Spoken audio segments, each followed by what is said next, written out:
Silav roj baş hevano min çend nûçî amedekirina dixwazim civara pêşkêş bikim li îro piraniya nûçiyên me mixabin di derbarê cinayetên li Bakurê Kurdistanê hin kuştinên komî yên li Başûrê Kurdistanê li Rojavayê Kurdistanê jî hin piştketinên siyasî hene dixwazim civara pêşkêş bikin.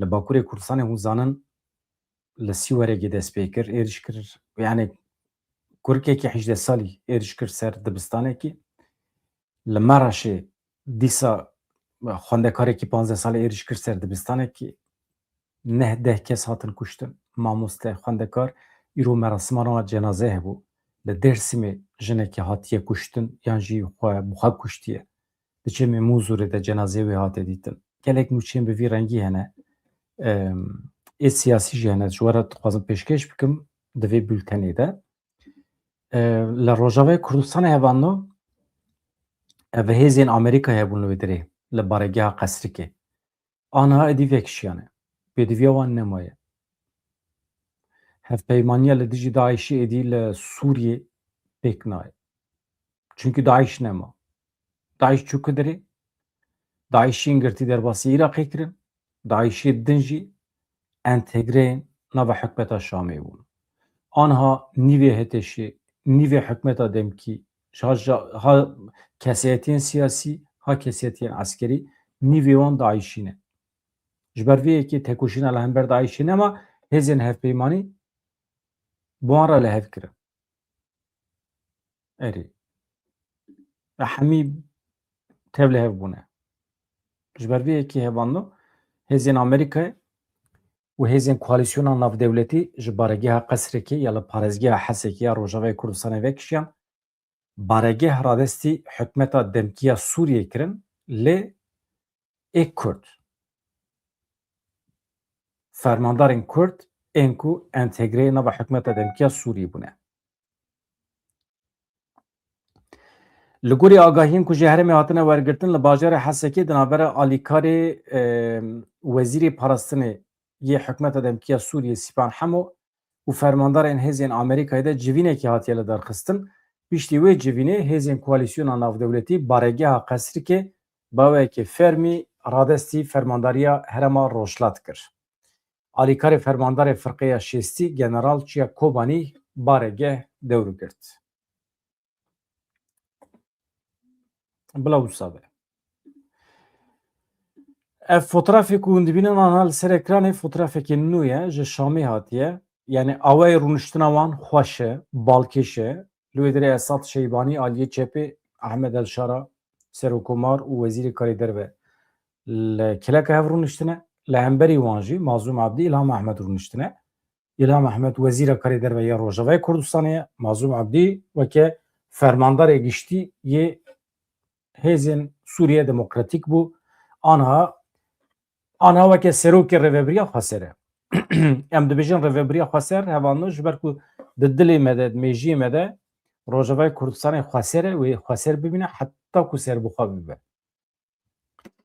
Mazlûm Ebdî aniha serokê wê dirê ye Kurd jî hez dikin Kurd qîmetê didine yek ji nirxên milletê Kurd e ew xwest îja civîna wan çêbû tavî di derbarê navaroka civînê de pir kes pir tiştan dibêjin lê heta niha bavekî fermî tiştek nehatiye belavkirin ne Mazlûm Ebdî ne İlham Ehmed tiştekî negotine ji aliyê Şamê hin kes derketin gotin mesele entegrasyon e lê ez texmîn dikim hevano fermîkirina perwerdeyiya Kurdî li herêmên Rojavayê Kurdistanê ew giring e yek ji xetên sor e ez dibêjim li ser sekinîn e vegera koçberan Serêkaniyê Efrînê gelekî giring e li ser sekinîn e mesela YPJ ez dibêjim qey li ser sekinîn e YPJ eger tev li artêşê nebe jî weke asayîş weke hêzeke polîs girêdayî Wezîreta Karê Hundir dikarin bimîne ez dibêjim qey li ser wî jî li hev kirine wekî din ev e yani tiştê ku li ser nîqaş bikin pir tune ye meseleyên aborî hene parvekirin rêveberiya Xweser çawa dikare bibe xwedî îdareyekî serbixwe meclîsa rêveberiya Xweser wê çê bibe çê nebe meclîs ev meclîsa Rojavayê Kurdistanê çi qas were temsîl kirin li Şamê li meclîsa giştî. Destûra bingehîn tê amadekirin, gelo Kurd çi qas tê de cih digirin, çi qas dibin xwedî biryar û di destûra bingehîn de mafê Kurdan çi qas dikeve bin garantiyê. Sibê du sibe darbe çêbe, Ehmed Elşar û hevalê xwe biçin, rêvebiriyekê nû were şûna wan, ew ê karibin vê destûra bingehîn biguherînin? Dikarin biguherînin. Rast e, dikarin biguherînin. Yani ji ber vê yekê mana wî tune ye hevanda. Mana destûra bingehîn jî tune ye. Mana çi heye? Tu li Rojavayê Kurdistanê serwer bî, hakimê coğrafya xwe bî, askeriya te hebe, artêşa te hebe, hêzê te asayişê polîs hebe, aboriya te ya serbixwe hebe, aboriyekî alternatîv, perwerdehiya te bimeşe.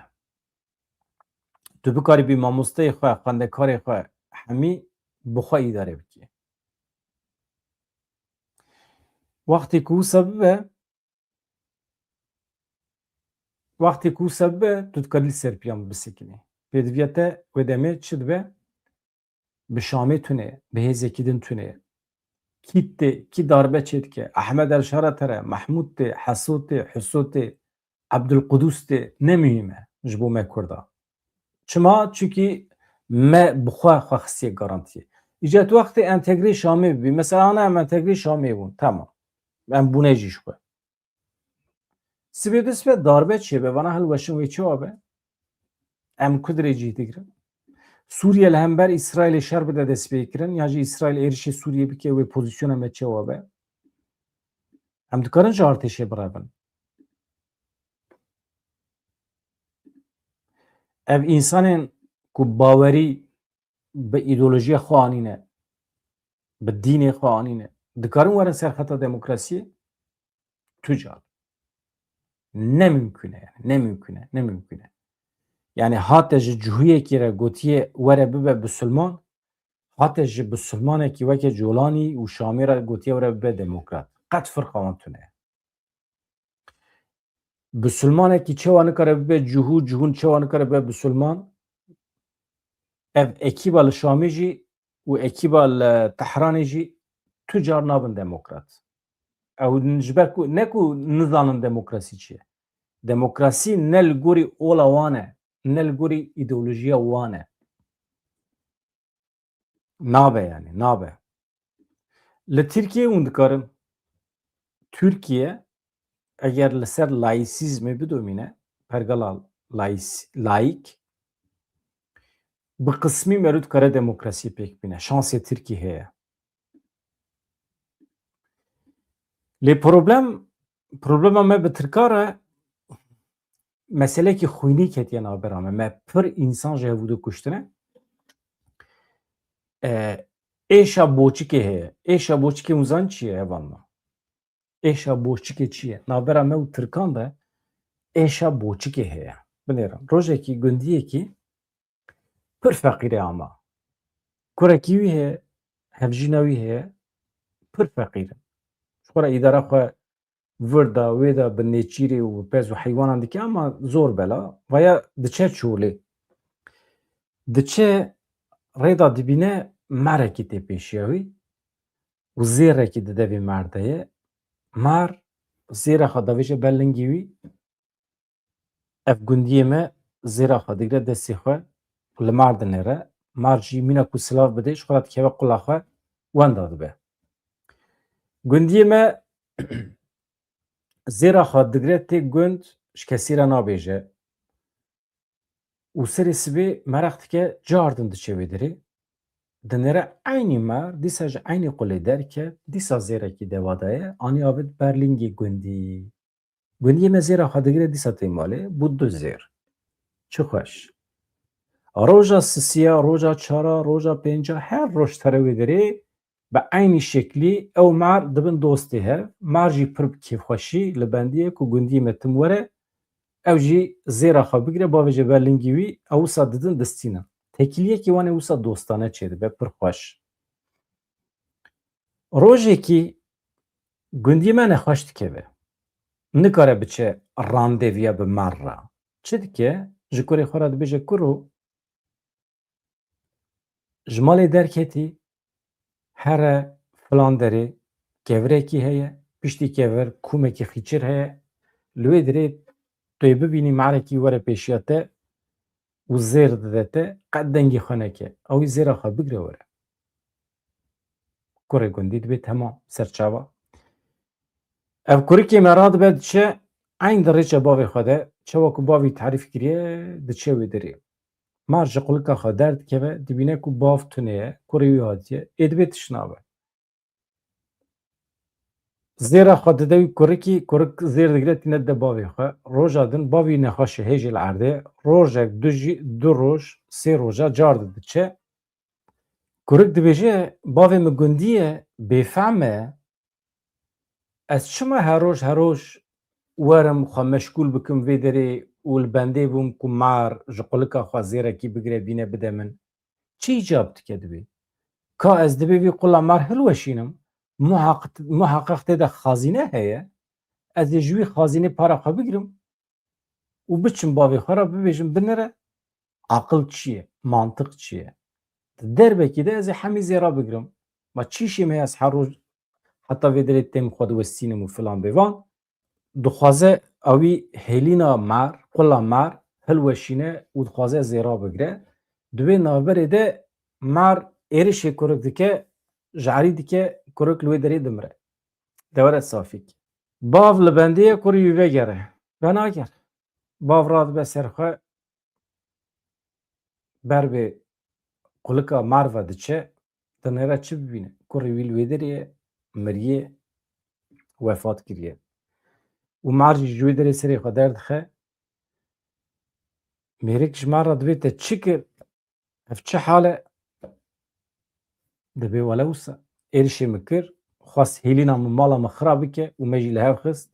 Kurê te mir, di wê navberê de wî jî li min xist, aha boşka min qut kiriye. Yani hema nîvê mer çûye yani. Nîvê mer jê kiriye avîtiye yani. Êşa min jî heye dibe, ez birîndarim û kurê te jî mir. Gundiyê me cenazeyê xwe digire tîne defin dike, roja din diçe cemer, dibêje dosto ka derkeve, dost derdikeve, dibe were em bibin dost mîna berê. Bila ev dijminî ji nava me rabe. Kurê min ehmeqî kiriye, cahilî kiriye, ê dibe em mîna berê bin. Mar jê ra çi dibêje? Dibe heta ku êşa te ya ewladê hebe û heta ku ev êşa min a boçik hebe, em tu car nikarin bibin dost. Çû ji me de. Ê te êşa ewlad heye, ê me êşa boçik heye. Em nikarin bibin dost. Îja ez dibêjim qey navbera me û Tirka de tiştekî wisa çêbîye. Me pir însan ji hevû dikuştin. Zêdetir wan, gundê me talan kirin. Mala me xirab kirin. 5,000 gundê me wêran kirin. Ê wan belkî 40-50,000 eskerê wan hatiye kuştin. Tamam. Ew jî me xweparast. Li ê me mala me xirab bû. Bi milyona însanê me koçber bûn, asîmîle bûn. Perperîşan bû, sersefîl bûn li der û dertûlê xelkê, li bajar û metropolê xelkê, di zindanan de. Selhedîn Demirtaş serbest berdin. Ka we nivîsand? We nivîsand azadî ji Selhedîn Demirtaş û hevalê wê re. Na, we nenivîsandiye. Çima? Çünkü hûn Selhedîn Demirtaş ji bîr dikin.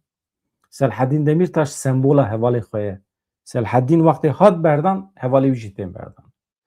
Heta ku Selhedîn Demirtaş nê berdan, mana pêvajoyê tune ye. Samimiyeta dewleta Tirkiyê tune ye. Tune ye. Dewleta ku Selhedîn bernede çi hal dike yani? Vanê serê çiyê tîne dixe tevlî siyasetê dike, însanê nava siyasetê jî davêje hepsê. Ê ku ji çiyê hatiye jî vêya bawer dike yani. Çi baqilin ya. Acayip baxirin ya. Ya dewlet ji te re dibêje sîlaha xwe berde were tevlî siyaseta min bibe, tu jî dibêjî temam ez wê têm. û çî mizetdikî Selhedîn ku emrê xwe de sîlah negirtiye wê de hepsê de ye. Kê ku madem tu mitînî te çima ev camê re wê de hepsê. Ê ew pir baqil bû. Ew pir bihêz bû. Ew raqîbê me bû. Ya ê sibê ez baqil bim, di siyasetê de ez pêş bikevim,